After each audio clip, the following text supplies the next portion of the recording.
It's my pleasure now to welcome Carsten Stendevad, who's from Bridgewater, another long-time partner in our global events. Thank you very much, Bridgewater.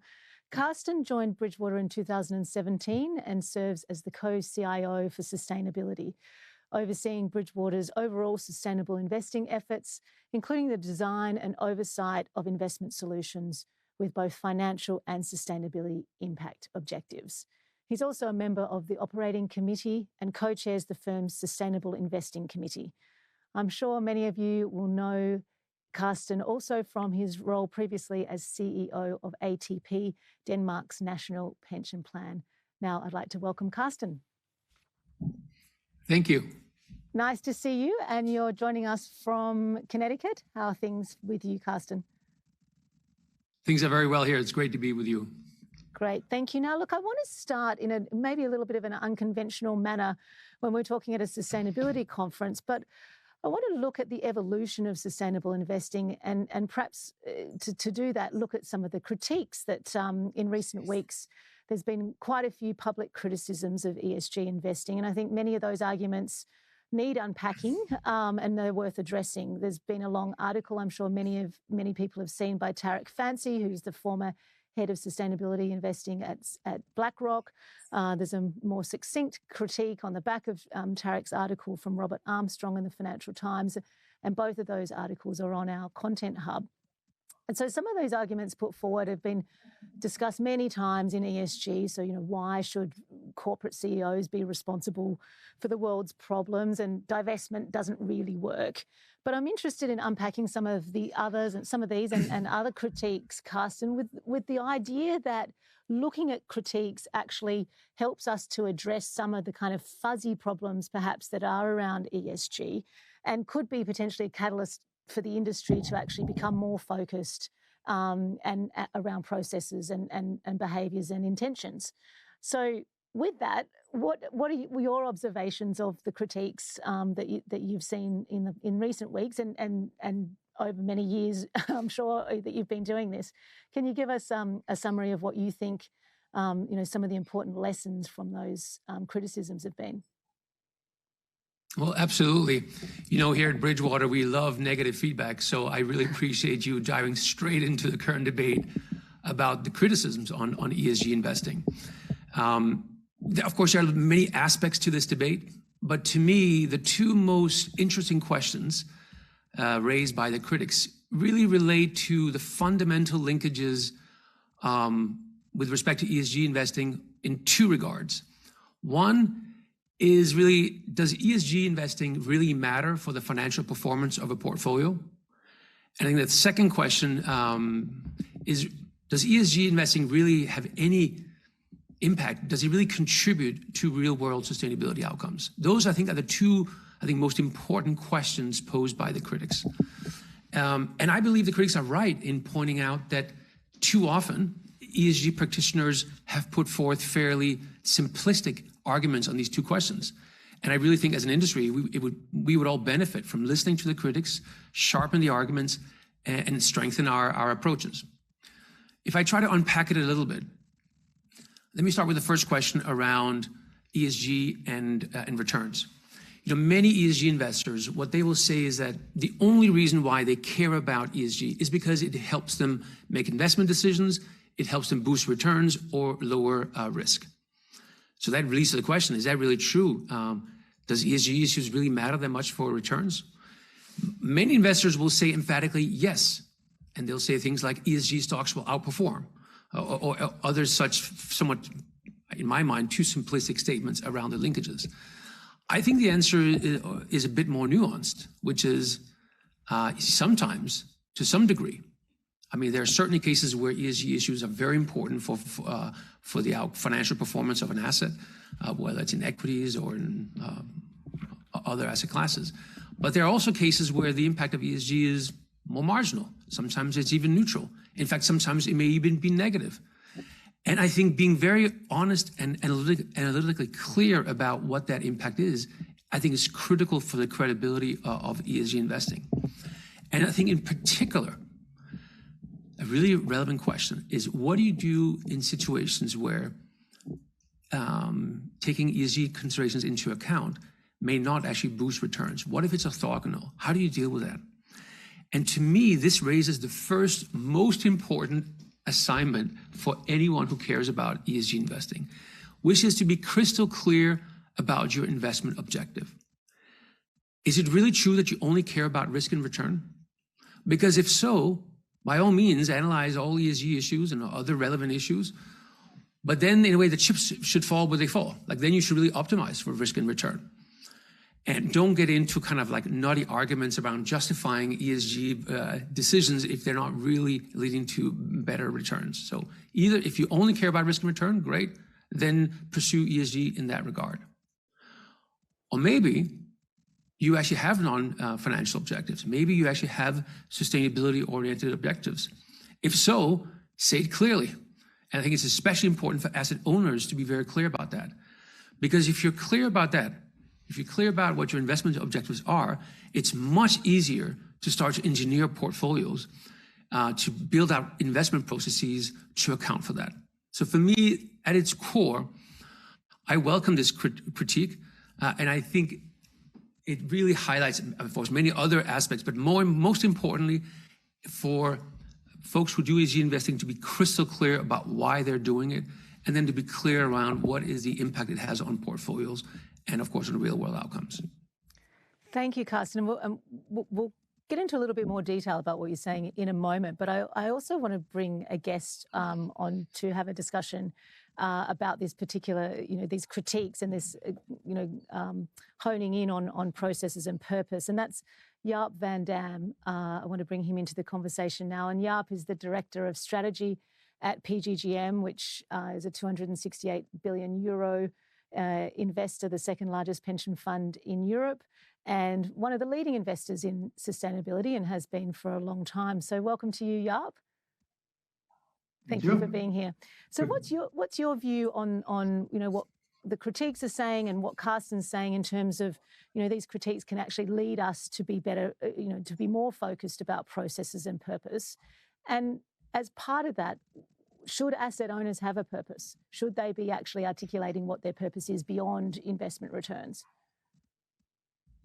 These are quite some questions, Amanda. So first, I think by and large, I do subscribe to Tariq's commentary on the way that we invest sustainably right now. And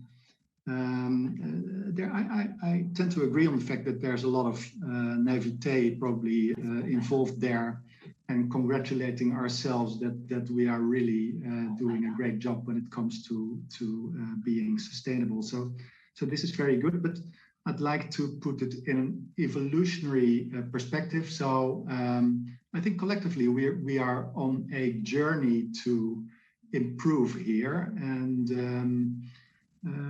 the speaker from Robeco, I think, already emphasized the fact that the urgency and the scale that we need to act on as humanity is really speeding up a lot. I think you see that reflected by the policy response that we see by many governments in the world. For example, Europe is really acting. I think I see China acting. I think I see Canada acting, and this is a spreading movement. So then probably the question is, what should we as asset owners do? And then you come up with the word purpose. And if I have conversations with different funds and boards of funds around the world, the word purpose is received sometimes better and sometimes worse. So in countries where fiduciary duty in the strict sense is very important, let's say the US, let's say also the UK to a certain extent, there people will tend to say, well, yes, we like what you say, but let's be very careful here, because before you know, we are outside of our fiduciary duty. And I think this is also part of Tariq's commentary. If the system doesn't move, we have limited, as asset owners, asset managers, limited space to move. If I look at continental Europe, I think there's actually movement in the idea that purpose does matter for asset owners.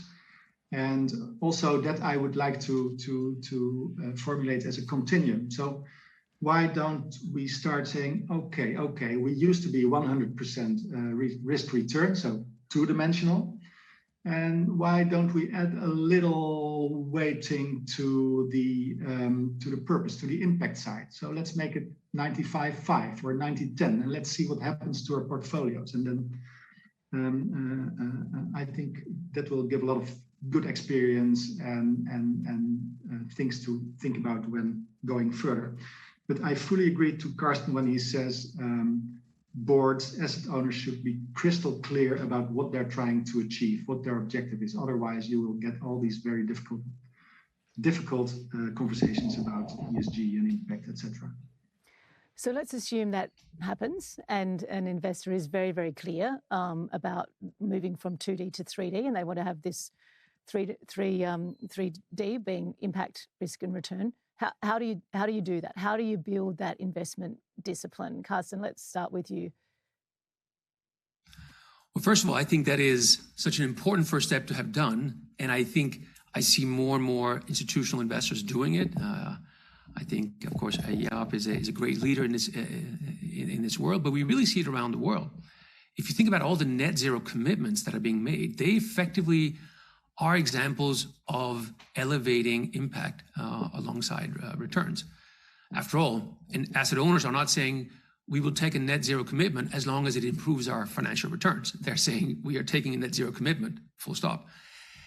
So once you've done that, to me, it really means you have to fundamentally rethink your investment processes, because you now have this new dimension of impact. And just like we've spent decades building out our understanding of risk, this is kind of the second dimension, risk and return, we now have to build out our entire investment processes in terms of, so we're able to capture and measure and manage the impact dimension. So very concretely, I think what it means is setting out, building out investment processes that go all the way through the entire investment process, from the data collection to the investment logic relating to impact, to the portfolio construction relating to impact, and ultimately to the portfolio construction, where you then try to balance these three considerations: risk, return, and impact. And I can just speak from personal experience. Here at Bridgewater, we've committed to this journey. Of course, it's new for all investors, and it's a big task. We've spent several years building out all of our systems to really try to integrate and build out this new dimension. And only, I think, when you've done that, can you really even start to answer this question around, well, what about returns? And actually, one of the personal lessons I've learned being on this journey for more than a decade is it's important sometimes not to have too many preconceived notions and too many theoretical arguments around what is possible and what is not possible. At least what I've learned is sometimes you just got to do the work. Do the work of building out the investment processes, really understanding impact in as diligent a way as possible. Spend the time putting together the portfolios you think are the best possible from a 3D perspective. And once you've done that work, then in a way you can be in a position to start answering, hey, can I actually deliver great returns? So anyway, don't do it upfront based on your hypotheses. Do the work and then see what's possible. And I think if you're very clear on your objectives and you apply your best investment thinking to the challenge, I actually think it's possible to build great portfolios that deliver both on great risk-adjusted returns and also deliver on the impact dimension. Jaap, you've been involved with the strategy at PGGM for many years, famously the White Sheet of Paper project a few years ago, and now I believe setting the strategy for the next 5 years as well. How do you incorporate this 3D element of impact into an asset owner's strategy and investment beliefs and implementation? Yeah. Do you want me to be honest here or tell a nice story? I guess the first one, don't you? So I tend to agree a lot with Carsten here. I think you are right in calling us on the forefront of implementing impact investing and ESG investing. But still, if you look at our investment process to a certain extent, investing sustainably comes as an afterthought after having set the whole strategic asset allocation, et cetera, et cetera. So it's not the first and foremost thing that comes to mind when we're building portfolios. It's something that you apply after you have, by and large, designed your portfolios. And I think that is something that really has to change. Perhaps we will get into a question later. What do we mean by impact when we say impact? But right now, I think, for example, in our investment strategy 2025, we have the objective of investing 20% of our assets aligned with the SDGs. So that is substantial. And I think we cannot go a lot further if we wanted to by using the methods and the way we construct portfolios as we have historically. So this is one of the arguments why I look with enthusiasm at what Bridgewater is pioneering when it comes to 3D investing. The other element of the conversation I'd like to hit on is, okay, so we do allocate 20% of our assets to SDGs. Yes, capital allocated. But what's the difference this capital actually makes in the world? What is our role in changing this world for a better way? And then we probably enter into the realm of different shades of impact. Yeah, well, let's unpack that a little bit. You have alluded to it and love both of your comments on this. So, Carsten, you've talked before about impact investing being a kind of multi-dimensional, very broad spectrum that includes things like timeframes and illiquid versus illiquid assets. What benefit is that type of framework in looking at how you invest sustainably? Can you explain that to us a little bit more? Yes. For me, it's the idea that impact is really a dimension. Just like risk is it's a dimension, impact is also a dimension. So it's not a yes/no. And what that means on that spectrum is, if you think about how that whole spectrum works out, all types of capital can be placed somewhere on that impact spectrum. If you go to, let's say, the far end of impact would be an investment where you could demonstrate that in additionality, in other words, if not for you, this investment would not have happened, and causality, in other words, this particular investment has had a real world outcome. That is a very, very high bar for what it means. If you look at the work of the World Bank or the IFC, operating sometimes in places where the financial markets, like outside of the reach of the private capital markets, that is what they strive for, and even there it can be difficult. But it's interesting to think about that as a North Star. And then you think about all the different types of capital. For example, there's certain type of VC capital, let's say focused on green tech, where actually if those green tech innovations come through, yes, you could show a causality. But I think it's when we think about this spectrum, what is dangerous is to think, well, only if you're at the far end of the spectrum does it make a difference. The reality is that to reach a sustainable future, we know that the entire system has to tilt towards sustainability. And what that means is you need public capital, liquid markets, you need bank capital, you need private capital, you need VC capital. You kind of need the whole financial system to tilt towards it. And we need all types of capital, because it's not just high risk capital that is needed. Think about infrastructure. The whole move to a decarbonized world, it will take trillions of dollars of capital, some of it high risk, some of it low risk. And so you really need the whole entire spectrum of assets to move towards it. And public capital can play a different role from private capital. It is true that certain types of private capital, especially when it gets to, like they say, smaller companies where you really have direct control of an asset, of the management, et cetera, investors can have a particular influence. But I think it's really important to say that it's not an either or, it's a spectrum. All types of capital can play a role. There's another important aspect, which is time. And that is the idea that, for example, in public markets, you can choose to support companies that are sustainable today. That's very important. Or you can also choose to support companies that are on a sustainability journey, actually that are not so sustainable today, but are moving towards it. But I think, again, we need to be very analytically clear and honest about which one do we do and what are the risks associated with it. For example, if you invest in a company that is not sustainable today, and you're just praying, I hope these guys will get sustainable, that's not good enough in my mind. Because if you allocate capital to a company that's not sustainable, you are making a bet that they can improve. And so therefore, I think as an investor, if you do that, you really have to make sure, as an active owner, that they get on this journey. And other types of capital, if you invest in a company that is already sustainable today, in a way, you're taking a little bit less sustainability risk because the company is already there.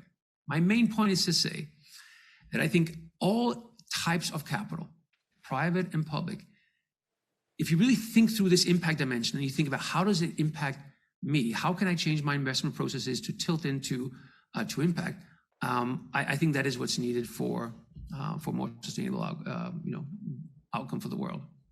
Does this language resonate with you, Jaap, this kind of narrative of the way you're thinking about impact now at PGGM? More and more. Two elements here. So the conversation we're having right now is, so sometimes let's say we buy impact, or in other ways, we back with our capital the impact which is produced by someone else, but we also feel that we should put more effort in actually creating. So it's in a certain sense a make or buy continuum, and this is again an enormous journey. How do you actually create impact? How do you change existing capital to become more sustainable capital? And the other element I would like to delve a bit into is Carsten, you in your narrative that might suggest that you are talking about allocating less or more. And I think the allocation dimension is one perspective when you think about impact, when you think about sustainability.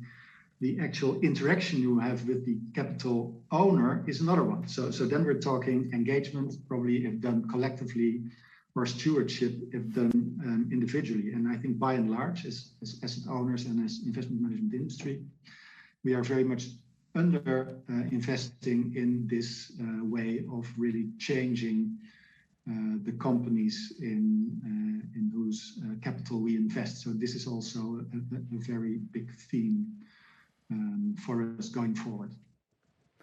Yes, and if I could add to that, I think you're absolutely right that active engagement with companies is very important.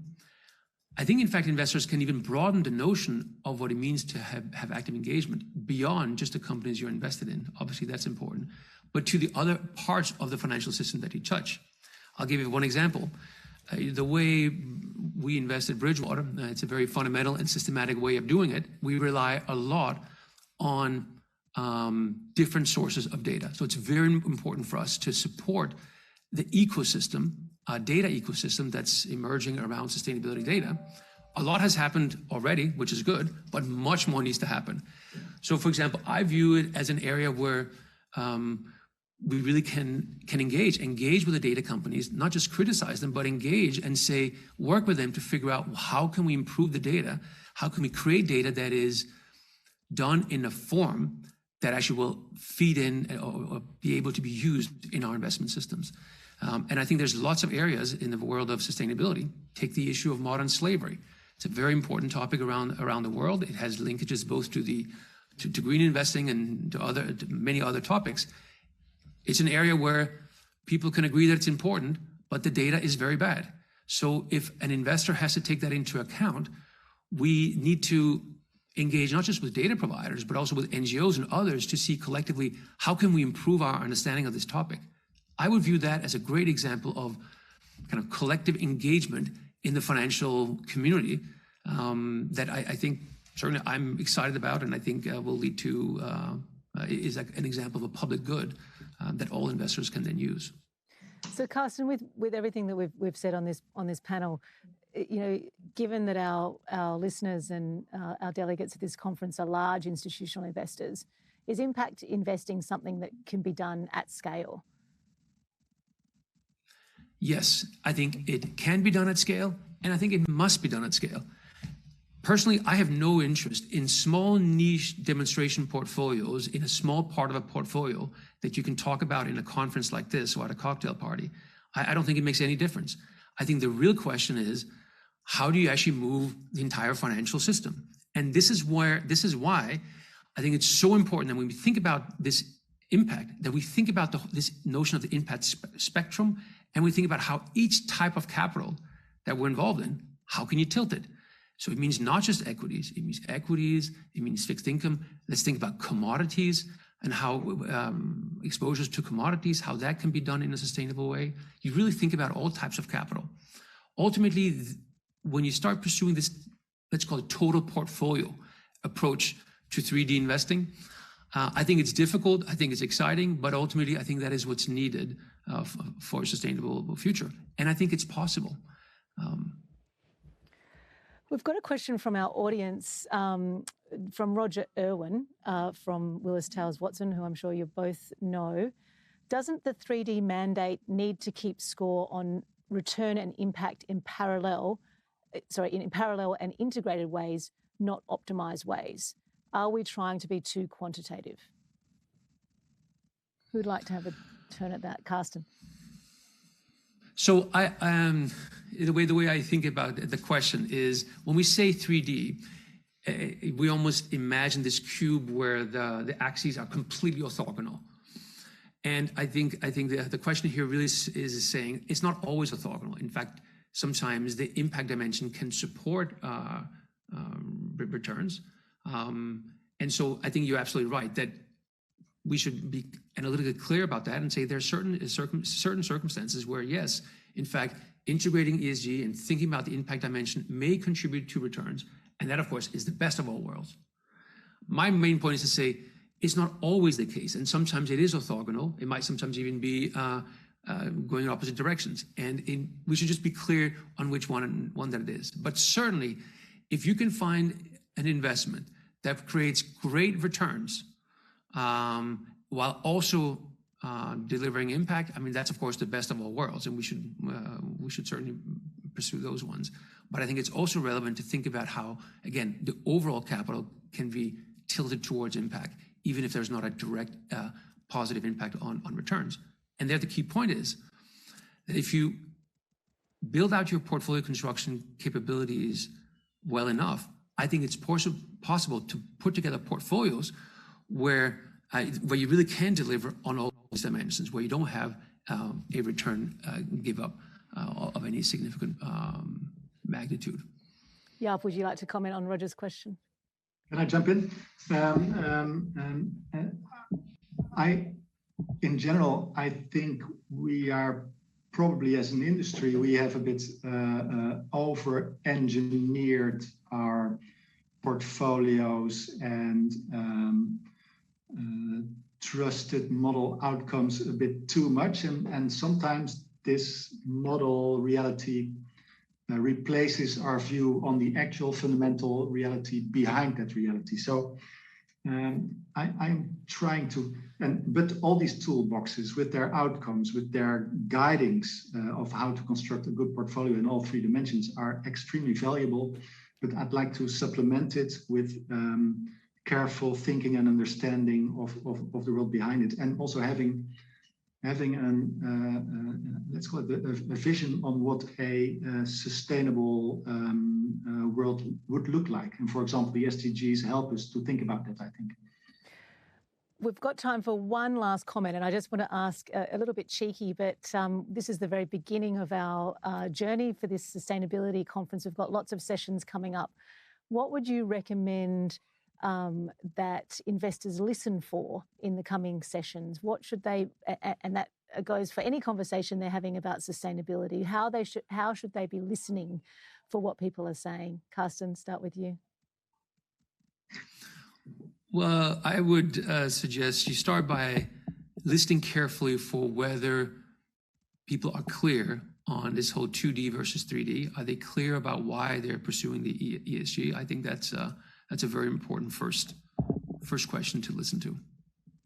And Jaap? I would say try to sit in the conference open-minded and question yourself and see whether during the conference you